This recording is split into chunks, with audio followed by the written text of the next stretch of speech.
唉，喺天庭啊真係好啊，又唔使驚加息，又唔使供樓，最緊要唔使死啊嘛！嗰啲凡人啊溝女，我哋啊可以溝仙女。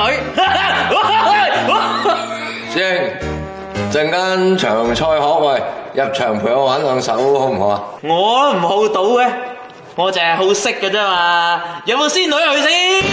拎出嚟又睇獎啦！有女你真係會去？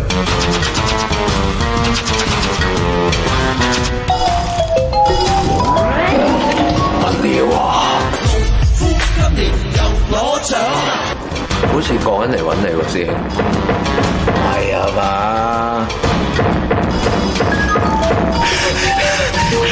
呢位仙女，你揾邊個啊？小仙係王母娘娘最錫嘅蟠桃仙子，個個都叫我小蟠桃噶。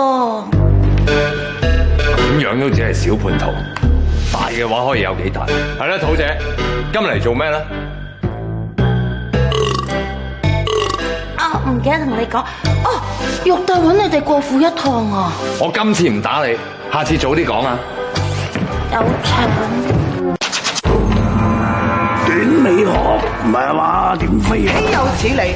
我一定要整頓天庭啊！得啦！得！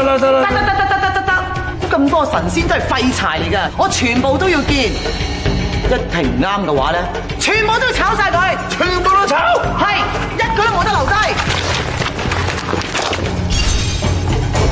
先炒呢兩個。參見玉皇大帝、王母娘娘。賴死唔走啊！係。你哋兩個嚟到就啱啦，我有嘢揾你兩個啊！但係我哋冇嘢揾你喎。翻嚟。娘娘啲皮膚好咗咁多嘅？咪好似你咁咯，滑捋捋。咁啊係啊，皮膚好啊，脾氣好啊嘛。因為我最近用咗隻紫外線美白，我翻去攞俾你吓。唔使啦，我有嘢問你兩個啊。我答嘢咋？我哋天庭做咗幾千年神仙，知無不得。嗱，我真係唔係唔講道理嘅。你兩個自己講啦，做咗神仙咁耐，有冇人為你哋添過半滴香油啊？有冇人封你兩個做偶像啊？乜嘢都冇，你好唔好意思留低喺度先？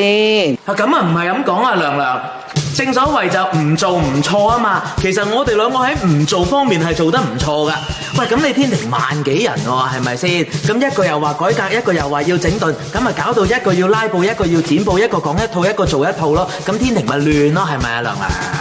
就係我哋甘願做沉默嘅一群，順應天意，樂天之明，天庭先會咁太平嘅。你兩個都幾鬼死駁得嘴㗎噃，但係天庭唔係要擦鞋仔啊，係要個萬人景仰嘅神仙啊！你兩個係唔係啊？萬人景仰啊！取西經啊嘛，我哋西遊記好 hit 噶，拍好多電影噶。呢個年代都仲有人拍網劇添。係啊，取西經你兩個做過啲乜嘢啊？喂，如果要咁問，咁就不如問下師傅做過啲咩啦。佢唔係俾嗰啲妖怪引誘啊，俾啲妖怪食喺隻馬度都唔知有冇落過嚟嘅。黐住好似人馬座咁樣。喂，但係咧，即係我哋 teamwork 嚟噶嘛，唔能夠咁講嘢噶嘛，係咪？大家做過啲乜？呢啲冇客觀標準噶嘛。點解會冇客觀標準啊？咁問娘娘，乜嘢係客觀標準啊？咪就係受人尊重、萬人景仰咯。你睇下關二哥啊，一介武夫啊，而家受黑白兩部追捧啊，仲有一個黃大仙，成個站名啊，威唔威啊？咁係咪即係一定要揾我哋兩個開刀啊？娘娘，我睇你今日咧都係情緒管理出現咗啲問題嘅啫，明白嘅。啱啱升做 CEO， 壓力梗係大噶啦。不如咁啦，下次我哋再開個會討論下，即係天庭嘅員工咧應該做啲乜嘢啊？有咩標準啊、制度咁樣啦？下次大家準備都好啲啊嘛。娘娘，嗱，你話天庭咁多冗員，係炒都炒啲肥仙女先啦，係嘛？放心，逐步嚟，逐層炒。我哋得兩個，佢哋係八仙，你又唔炒，蟠桃會食晒啦！喂，炒咗3個啦！你兩隻嘢啊，限你24小時之內執齊包袱，翻落凡間。